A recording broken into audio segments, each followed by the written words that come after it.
दोस्तों, world Economic forum 2024 में दुनिया के महान लीडर्स को ब्लेस करने के लिए इविल स्पिरिट्स को बुलाया गया। जी हाँ, आपने बिल्कुल सही सुना कि दुनिया के महान अगुवों को अभिषेक करने के लिए दुष्ट आत्माओं को वहाँ पर बुलाया गया था।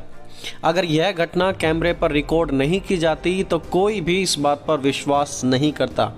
उससे पहले आप देखिए कि आखिरकार वहाँ पर हुआ क्या।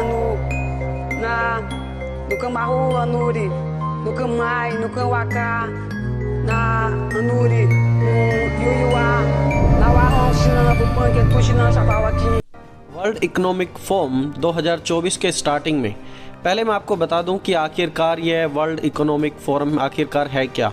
WEF is an international organization which was founded for improving the state of the world by engaging business, political, academic and other leaders of the society to shape the world। So यह एक ऐसी organisation है जो हर field से लोगों को लेकर, academically, politically, business class के लोगों को लेकर, बाकी लीडर्स को इन्वॉल्व करके दुनिया को एक बेहतर स्थान बनाना चाहते हैं। ये इनका ओवरऑल एजेंडा है। और उसी वर्ल्ड इकोनॉमिक फोरम की इनॉग्रेशन सेरेमनी में इस बार एक तांत्रिक को बुलाया गया, एक विच डॉक्टर को बुलाया गया, जिसने कुछ मंत्रों को जाप करके अलग अलग आत्माओं को वहाँ पर बुलाया। और जो टॉप लीडर्स वहाँ पर पार्टिसिपेट कर रहे थे, उन लीडर्स के ऊपर हाथ रख के इन आत्माओं की इम्पार्टेशन भी की, जैसा कि आप इस वीडियो क्लिप में देखिए आप।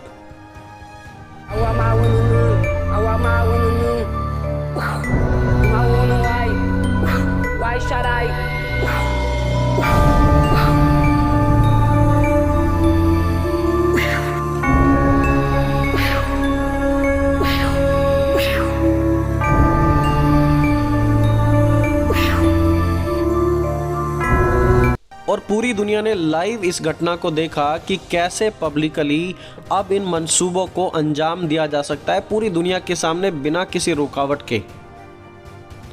BNN न्यूज़ की एक रिपोर्ट में उन्होंने लिखा, which doctors performance adds new dimension to WEF। और वो एक न्यू डायमेंशन क्या है? Which doctors performance at World Economic forum.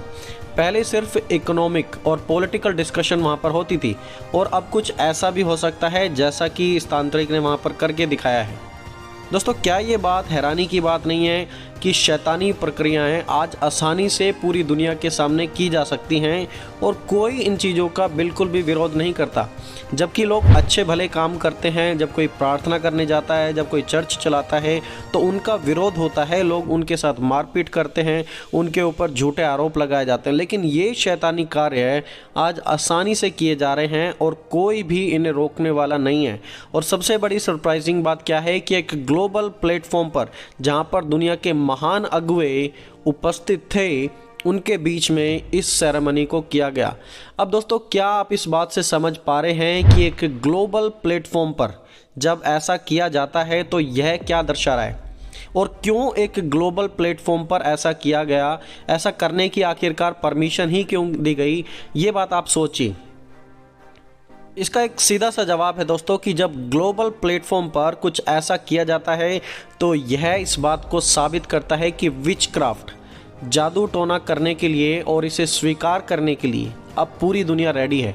और इसीलिए पूरी दुनिया के सामने ग्लोबल प्लेटफॉर्म पर ये चीज़ें की जा रही हैं ताकि पूरी दुनिया इन्हें देख सके, इसे स्वीकृति मिल सके, और पूरी दुनिया में इसे और भी ज़्यादा एक्सेप्टेंस मिलने के बाद और भी ज़्यादा लोग इसे करें। आज आप देखिए, किताबों में, टीवी में, मैगजीन्स में, हर जगह इतना ज़्यादा स्पिरिचुअलिज्म दिखाया जा रहा है कि इनकी कोई हद ही नहीं है। छोटे छोटे बच्चे के जो कार्टून प्रोग्राम्स आते हैं, जो आपके बच्चे देखते हैं, उनमें भी स्पिरिट वर्ल्ड से चीज़ें भर दी गई हैं। वहाँ पर भी आत्मा के बारे में, जादू टोना के बारे में वहाँ पर भी सिखाया जा रहा है, और बच्चे भी इन चीज़ों को बचपन से ही देखकर बड़े हो रहे हैं। जब पोप मंगोलियन कम्युनिटी के लोगों से मिलने गए थे तो उनकी तस्वीर पर भी कुछ ऐसे रिचुअल्स किए गए थे, और पोप खुद इस हार्मनी फेथ डाइवर्सिटी मीटिंग में शामिल हुए थे, ये सब कुछ जानने के बाद भी।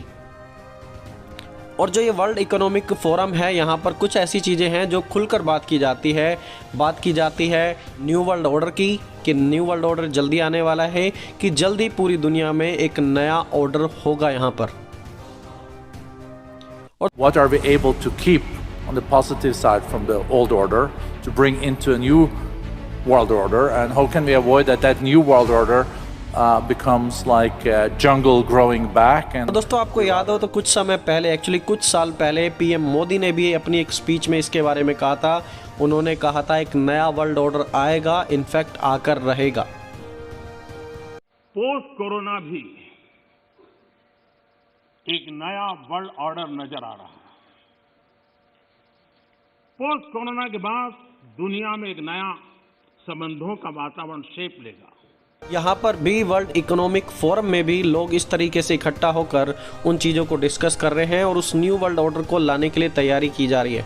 और देखिए सबसे बड़ी बात यहाँ पर इस पूरी घटना में क्या थी, इस वर्ल्ड इकोनॉमिक फोरम में क्या थी कि अंदर लाइव स्टेज पर एक मैजिशियन, एक दुष्ट आत्माओं को बुलाने की इजाज़त उसे दी गई। वो अपनी सेरेमनी कर रहा है, लीडर्स के सिर पर हाथ रख के उन्हें स्पिरिचुअल इम्पार्टेशन कर रहा है। अंदर ये सब कुछ चल रहा है, लेकिन वहीं बाहर दूसरी ओर इसी सेंटर के बाहर सेवंथ डे एडवेंटिस्ट क्रिश्चियंस थे जो जाकर वहाँ पर प्रचार कर रहे थे, वो लिटरेचर डिस्ट्रीब्यूट कर रहे थे और उन सभी लोगों को पुलिस ने वहाँ पर खड़े भी नहीं होने दिया, उन्हें खड़े होने से मना कर दिया और कहा कि तुम अपने क्रिश्चियन लिटरेचर्स यहाँ पर नहीं बांट सकते हो।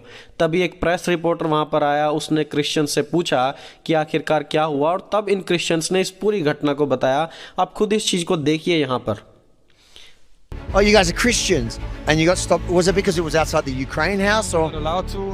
We're in sale, nothing, you know. It's just for free. But he said this is not allowed to in Switzerland, here in this town. So we have to go. For the town here, You need permission to give. to give Christian literature here. That's all. And it's about freedom of conscience, actually. सो दुष्ट आत्मा वाले कामों के लिए permission है, दुष्ट आत्मा वाले कामों को स्टेज पे कराया जा रहा है जो कि गलत है। उनसे लोग सर पर हाथ भी रखवा रहे हैं। लेकिन जब कोई प्रभु का काम कर रहा है, प्रभु के वचन को बांटने की कोशिश कर रहा है, परमेश्वर के मार्ग को दर्शाने की कोशिश कर रहा है, उसके बारे में कोई भी नहीं सुनना चाहता। और इससे आप समझ सकते हैं कि दुनिया परमेश्वर को छोड़ अब किस बुराई के रास्ते पर निकल पड़ी है और आने वाले समय में ये चीज़ें और भी ज़्यादा खुलेआम की जाएंगी ताकि पूरी दुनिया को शैतान के हवाले कर दिया जाए। इनफैक्ट वो ही पूरी दुनिया को कंट्रोल भी कर रहा है और आने वाले समय में और भी चीज़ें, जादू टोने, दुष्ट आत्माओं की प्रक्रियाएं और भी ज़्यादा आपको देखने को मिलेंगी और लोग इनको परमेश्वर से ज़्यादा पसंद भी करेंगे। और यह आपके सामने एक जीता जागता उदाहरण है कि कैसे दुनिया के टॉप लीडर्स इन चीज़ों में अब इन्वॉल्व हो चुके हैं और अपनी स्वीकृति पूरे रूप से दे चुके हैं। प्रभु के लोगों, आप जो लोग भी इस वीडियो को देख रहे हैं, आप उस बात को ध्यान रखें कि आने वाले समय में सिचुएशन बिल्कुल भी ठीक नहीं होने वाली है और आने वाले समय में जो कुछ भी होने वाला है यह उसकी एक तस्वीर है कि बुराई को भलाई के रूप में दर्शाया जाएगा और भलाई को बुराई के रूप में दर्शाया जाएगा। चीज़ों को बदल दिया जाएगा।